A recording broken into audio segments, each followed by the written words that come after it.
An unprecedented trial gets underway in Manhattan as prosecutors call an alleged hush money scheme plain and simple election fraud, with former President Trump at the very heart of it.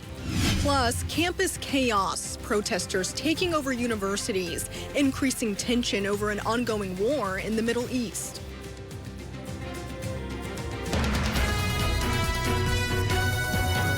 CBS 6 News starts now.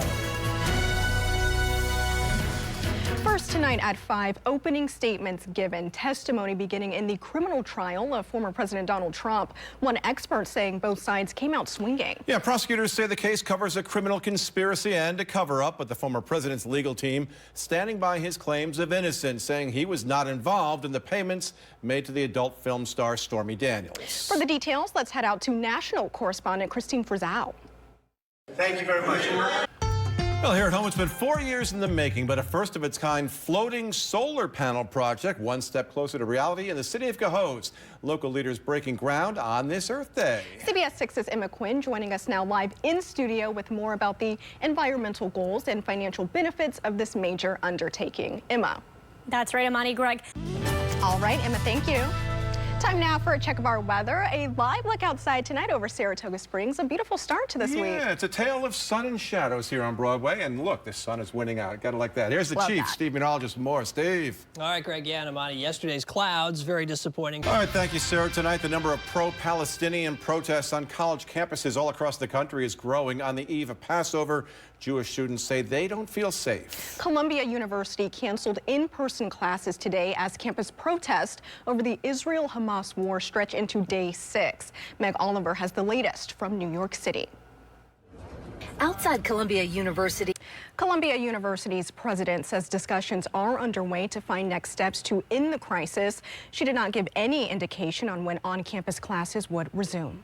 The city of Troy could get a new permanent city hall. Mayor Carmela Mantello announcing a request for proposals for a new site today.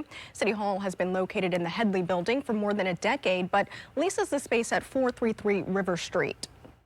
We want a city hall that residents can be proud of. A lot of people get confused.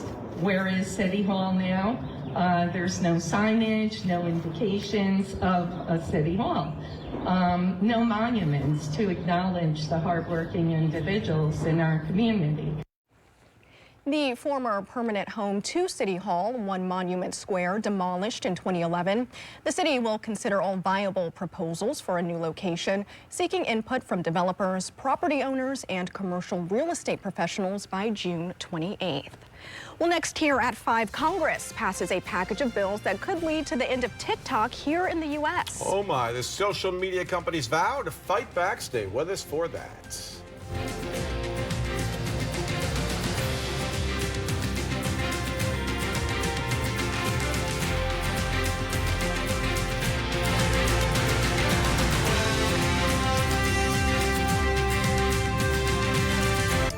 Glenville's Maple Ave is closed starting today as crews repair the railroad bridge.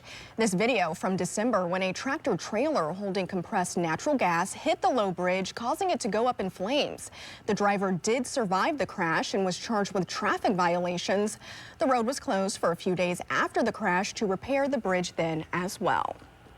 Well, the Senate expected to pass a package of House-approved legislation focused on foreign aid that also includes a measure that would force TikTok to be sold from its Chinese parent company or be banned in the U.S. National correspondent Atra El-Nashar explains how this would work and how TikTok vows to fight back. This time next year. Looks like spring may come on Sunday. I know, you see my smile, 75. You're I'm ready. excited for that. California weather. Yes, Steve, thank you. Well, next in sports, a reminder that life is more than just a game. Saratoga Springs High School girls lacrosse team honoring the passing of a former student tonight. And don't forget, CBS 6 News is back later tonight with that handsome young gentleman there. Our all-new 7 p.m. broadcast. Catch the CBS Evening News with Nora O'Donnell at 6:30, and then join JT Fetch at 7 for your only source for local news at that hour.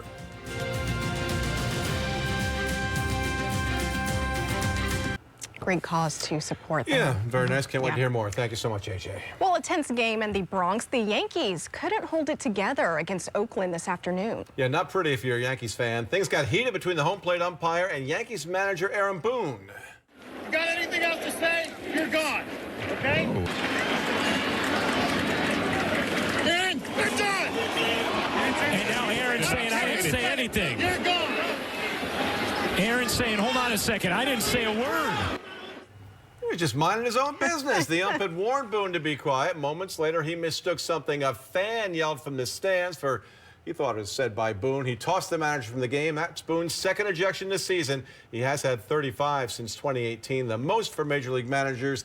The A's won today 2-0. Yanks only had 3 hits today, could not get anything going. And you saw Boone just sitting there looking at his fingernails. And next thing you know, gone. God, what can you do? Right. Well, I'm going right now, actually. Back at 6 o'clock. Stick around with JT and Imani. They're coming up next at 5:30. That's right. And coming up, New York pledging billions to help undocumented asylum seekers. But not all lawmakers agree with the spending. 2 Ivy League schools at the center of controversy when it comes to the war between Israel and Gaza. I'm Matt Gelka in Washington, and I'll have the story coming up. News starts now. And first at 5:30, your top stories and weather headlines. Here's what you need to know. And court is adjourned in day 1 of the Donald Trump hush money trial. The jury hearing opening arguments from prosecutors and the defense before the first witness, David Pecker, was called. Trump maintains that he's done nothing wrong and continues to call on the Supreme Court to declare him immune from his other criminal cases. Senate Majority Leader Chuck Schumer pushing for a multi-million-dollar allocation from the defense budget to replace Polar airplanes here stationed at Glenville Stratton Air National Guard Base. The 109th Airlift Wing's LC-130H Ski Bird fleet is aging, and Schumer says it is time for an upgrade. Jury selection now underway for the Albany man charged in the city's first homicide of the year. Cordell Young accused of shooting and killing Anthony Diaz in broad daylight near Sherman and Quayle Streets. A Schenectady man found guilty in connection to a deadly stabbing in Rotterdam. Christopher Smith Wadsworth was found guilty of second-degree murder for the stabbing of Sutlej Gurhari. Prosecutors claim Wadsworth stabbed the man multiple times out front of home on Curry Road following a party. It happened on New Year's Day in 2022. Wadsworth now facing a sentence of 25 years to life behind bars when he's sentenced in June. Saratoga Hospital says new technology will help reduce patient discomfort and wait times. The hospital adding a General Electric PET and CT system to help diagnose diseases, including heart disease at an earlier stage. They say the new tech will help with faster scan times and better image quality. Heart disease is the #1 killer of women nationwide. Some Jewish leaders at Columbia University urging students to stay home over safety concerns, and now the school's Jewish Alumni Association calling for the school's president to resign.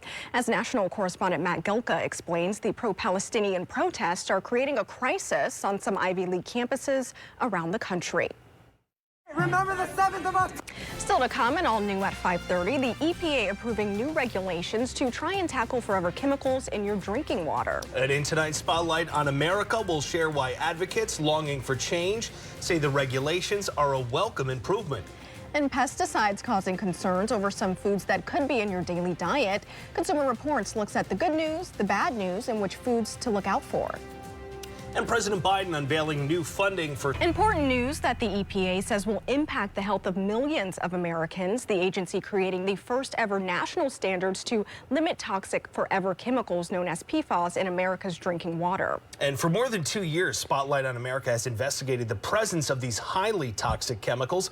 National investigative correspondent Lisa Fletcher reports on calls for action finally being heard. And PFAS have been linked to illnesses like cancer in the village of Hoosick Falls.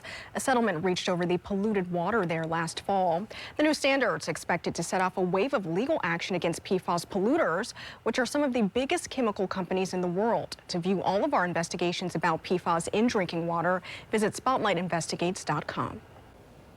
74 and 75, I will take that. Pretty good stuff. Yeah, not too bad. All right, Steve, thank you.